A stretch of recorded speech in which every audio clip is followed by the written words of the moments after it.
आज की कहानी का नाम है हॉन्टेड विला। वो विला कभी कहीं खड़ा ही नहीं था।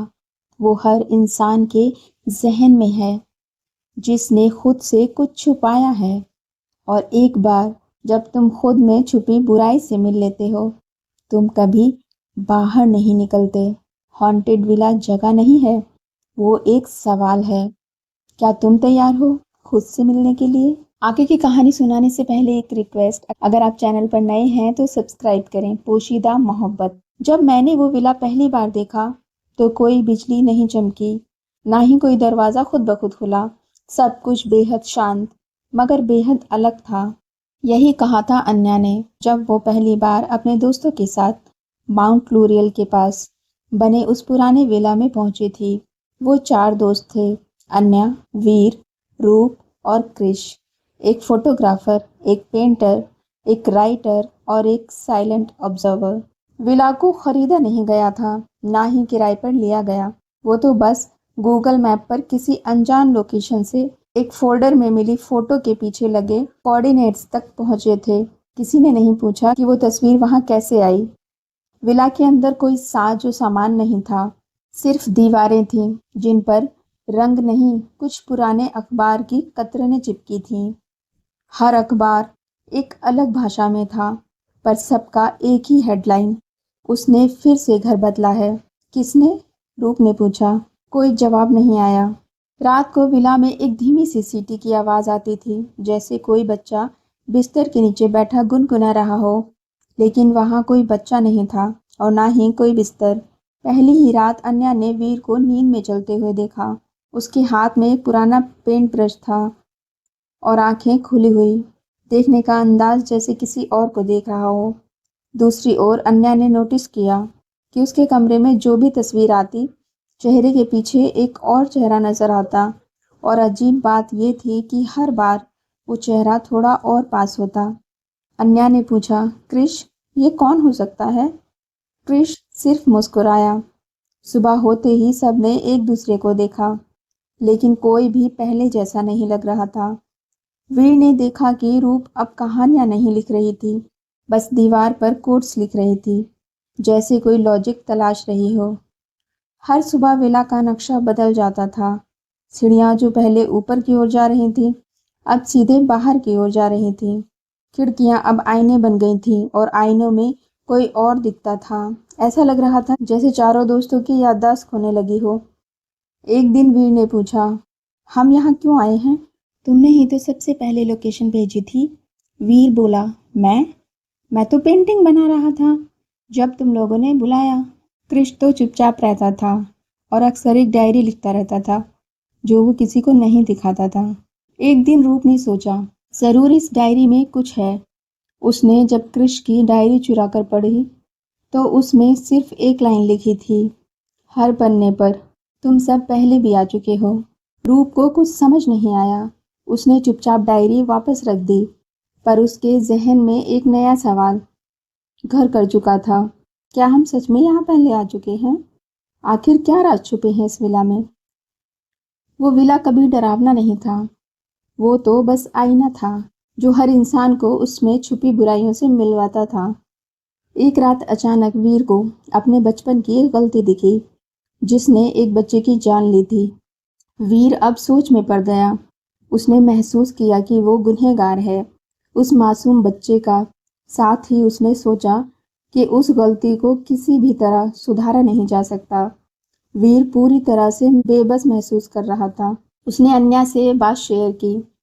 अन्या ने उससे कहा, कहीं इस विला का मकसद हमें अपनी गलतियों से रूबरू कराना तो नहीं? अगली ही रात अन्या को अपना झूठा करियर दिखा। उसकी सबसे मशहूर तस्वीर नकली थी और रूप ने अपने ही लिखी किताब में एक सीन कॉपी किया था। और क्रिश तो कभी इंसान था ही नहीं। इस घटना के बाद किसी को नींद नहीं आई। सबने तय किया अगली सुबह घर निकल जाएंगे, लेकिन वो सुबह कभी आई ही नहीं। क्रिश जिसने पहले जो कहा था, उसका मतलब अब साफ हो चुका था, तुम सब पहले भी आ चुके हो। ये सिर्फ एक सेंटेंस नहीं, बल्कि एक चेतावनी थी। उसकी चुप्पी अब बोल रही थी, दीवारों की परतों से, उसकी डायरी से, कि वो कभी इंसान था ही नहीं। क्रिश एक आईना बन चुका था जो सिर्फ सामने की तस्वीर नहीं, पीछे की परछाइयां दिखाता था। उन चारों ने विला के एक कमरे के दरवाजे को खोला, जो पहले भी नहीं खुला था। उसमें सिर्फ एक चित्रित पेंटिंग थी, पुरानी, टूट चुकी, और नीचे लिखा था, तुम्हारी याददाश्त सबसे बड़ी सरहद है। कमरे में प्रवेश करते ही 3 अलग परछाइयां वहां मौजूद थीं, लेकिन उनमें से कोई भी उनका चेहरा पहचान नहीं पा रहा था। रात 3 बजे चारों को एक ही सपना आया। वो विला एक अलग दुनिया है, उसमें टाइमलाइन उलझी हुई है। फिर से हर मोड़ पर वही चेहरा दिखता है, लेकिन चेहरा कभी एक जैसा नहीं रहता। उन्होंने सपना देखा कि अन्या की फोटो फ्रेम्स एक परेड की तरह चल रही थी, जिसमें हर फ्रेम में किसान की तस्वीर थी, जैसे उसने अपनी पहचान किसी अजनबी के चेहरे में बदल दी हो। वीर की पेंटिंग में उसने अपनी ही गलती पर रंग भरा था, लेकिन रंग खून की तरह बहने लगा। रूप ने कोट्स को पढ़ा और कोड की जगह एक लेटरल नाम लिखा, क्रिस्टोफर ब्लैक, वो नाम जिसने कहानी चुराई थी। क्रिश का आईना टूट गया, पर उसमें सैकड़ों चेहरे फूट निकले, जिसमें से एक चेहरा उसका अपना था, लेकिन बिना आंखों के। विला ने पूछा, तुमने क्या छुपाया है? वहां रखा एक पुराना टेप रिकॉर्ड सक्रिय हो गया। रिकॉर्डिंग में एक आवाज़ थी, तुमने सब कुछ देखा और बहुत कुछ छुपाया, लेकिन अब तुम खुद को नहीं देख सकते। हर एक का सवाल अलग अलग रूप में टेप में मिला। अन्या को कहा गया, तुमने अपनी पहचान से ज़्यादा उसके पीछे छिपे सच को बेच दिया। वीर से कहा गया, तुमने अपनी मासूम गलती इलाज में नहीं बल्कि चुप्पी में दफन कर दी। रूप से पूछा गया, तुमने खुद नहीं लिखा, किसी और की कहानी चुराई। क्रिस से कहा गया, तुम कभी थे ही नहीं, तुम तो विला का हिस्सा हो। माउंट लोरियल के पास वो विला अब भी वैसा ही खड़ा था, खामोश और बेजान, पर किसी जिंदा चीज की तरह सांस लेता हुआ। 6 महीने बीत चुके थे। अन्या, वीर, रूप और क्रिश विला पहुंचे तो थे, लेकिन वो लौटे कहाँ थे? एक लड़की थी, सिया, जो पैरानॉर्मल साइंस की स्टूडेंट थी। उसने अन्यास लास्ट व्लॉग देखा, एक अधूरी वीडियो जो अचानक बंद हो जाती है। वीडियो में अन्या का कैमरा खुद गिरता है और फिर कोई अजीब सी सरसराहट सुनाई देती है, जैसे हवा में किसी का नाम फुसफुसाया हो। क्रिश। सिया ने इस केस को रिसर्च प्रोजेक्ट बनाया और अपने दोस्तों ध्रुव, इरा और जुनैद के साथ उसी लोकेशन की ओर निकल पड़ी। लेकिन विला अब वैसा नहीं था। अब उसकी दीवारें लाल थीं, जैसे उन पर ताज़ा लहू छिड़का गया हो। दरवाज़ा खुला था।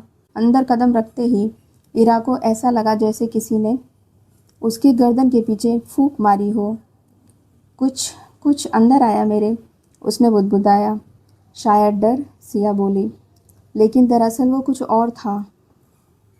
उन्हें अंदर एक पुराना कैमरा मिला, अन्या का DSLR, लेकिन उसमें कोई बैटरी नहीं थी। फिर भी जैसे ही उन्होंने उसे उठाया, कैमरा ऑन हो गया और एक वीडियो चल पड़ी, जिसमें अन्या, वीर, रूप और क्रिश आखिरी बार साथ बैठे थे। वीर दीवार पर कुछ पेंट कर रहा था, लेकिन कैनवस नहीं था, वो दीवार थी, इंसानी चमड़ी जैसी दिखने वाली। जुनैद ने अचानक महसूस किया कि वो विला का नक्शा पहचानता है। मैं यहाँ पहले भी आ चुका हूँ, या शायद कोई सपना था। धीरे धीरे उनके पास जो GPS था वो भी दिखाने लगा। Loop 03 initiated. हम इस घर में नहीं हैं, ये घर हम में है। ध्रुव की जुबान से अल्फाज यूं ही निकल पड़े। शायद ये कोई कनेक्शन था जो समय के पार था। रात को जब सब एक कमरे में सो रहे थे, सिया को किसी ने खींचा। उसकी बाह पर 4 खरोंच आई। सिया ने वहीं बैठकर गूगल किया और एक ऑब्सक्योर ब्लॉगर की पुरानी साइट पर मिली रूप की कहानी, उसकी लिखी आखिरी कहानी, दी अकोस्ट विला, और वो लाइन दोहराई गई, तुम सब पहले आ चुके हो। इरा ने विला के एक पुराने स्टोर रूम का दरवाज़ा खोला और वहाँ बैठा था क्रिश, जैसे वो कभी गया ही नहीं था। उसकी आंखें लाल थीं, पर वो मुस्कुरा रहा था। मैंने कहा था ना तुम भी आओगे, पर तुम तो मर गए थे। नहीं, मैंने तुम सबको बुलाया था। क्यों? क्योंकि ये घर मुझे दोबारा ज़िंदा करता है, हर बार जब कोई एक नया दर्द लेकर आता है। हर किरदार का मन, उसकी सबसे गहरी शर्म, डर और झूठ को विला बाहर खींच लेता है। ध्रुव ने अपने पापा की मौत के लिए खुद को दोषी माना था। जिस गाड़ी के एक्सीडेंट में उनकी मौत हुई थी वो गाड़ी ध्रुव चला रहा था। ईरा ने अपनी जुड़वा बहन को अकेले छोड़ दिया था उस रात और वो कभी वापस नहीं आई। जुनैद ने अपने करियर के लिए अपने दोस्त की जान का सौदा किया था। सिया, उसका राज अभी विला ने उजागर नहीं किया था। दीवार पर वीर की पुरानी पेंटिंग अब पूरी हो चुकी थी। 4 नए चेहरे जो धीरे धीरे सिया, ईरा, जुनैद और ध्रुव के बनते जा रहे थे। ये कैसे हो सकता है? क्योंकि तुम अब यहाँ के नहीं हो, कृष्ण ने कहा। विला अब तुम्हारा अक्स लेने वाला है। रात के ठीक 12 बजे सबको एक आवाज़ ने उठाया। अन्या, वो दरवाजे पर खड़ी थी। उसके चेहरे पर मास्क जैसा कुछ था और आंखें बिल्कुल काली। तुमने मुझे मेरी तस्वीर में कैद किया, अब मैं तुम्हें तुम्हारे अंदर कैद करूँगी। सिया ने प्लान बनाया। अगर सुबह तक विला से बाहर निकल जाएं और इसका असली नक्शा जला दें तो शायद ये खेल ख़त्म हो सकता है। लेकिन नक्शा किसी इंसान की चमड़ी से बना था जो जलता नहीं था। ध्रुव ने खुद को आग लगा दी ताकि नक्शा उसी के साथ राख हो जाए। लेकिन विला हंसा। तुम जलोगे पर जाओगे नहीं। इरा बोल नहीं रही थी, सिर्फ दीवार से बातें कर रही थी। वो कहती, मेरी बहन मुझसे नाराज़ है, वो यहीं है, वो मुझसे बात करती है। फिर एक रात उसने दीवार पर लिखा, अब हम दोबारा साथ हैं। सुबह उसका चेहरा दीवार पर उभर आया और असली इरा गायब। सिर्फ सिया बची थी। कमरे की हर दीवार पर वो लाइन दोहराई जा रही थी, तुम सब पहले भी आ चुके हो। उसने चीखते हुए दरवाज़ा खोला और खुद को एक मिरर रूम में पाया। हर आईने में वो दिख रही थी, लेकिन हर बार अलग रूप में। कभी वो अन्या थी, कभी रूप, कभी खुद कृष बन चुकी थी। तू कौन है असल में? मैं विला हूँ और अब तुम भी।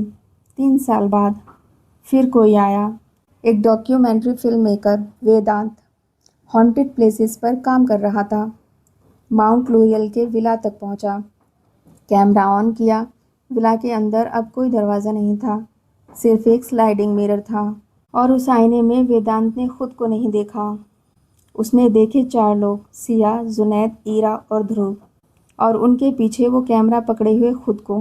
हॉन्टेड विला कोई इमारत नहीं थी, वो एक जहन था, एक गलती, एक पाप और एक ऐसा डर जिसे हम दूसरों से छुपा लेते हैं मगर खुद से नहीं। जो भी यहाँ आया कभी बाहर नहीं गया।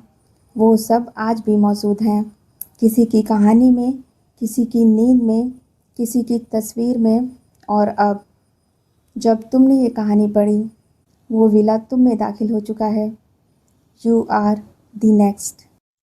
अगर आपने पूरी कहानी सुन ली है तो चैनल को सब्सक्राइब करें, पोशीदा मोहब्बत। और अगर आप चाहते हैं मैं कहानी का पार्ट 2 लेकर आऊँ तो मुझे कमेंट्स बॉक्स में बताएं।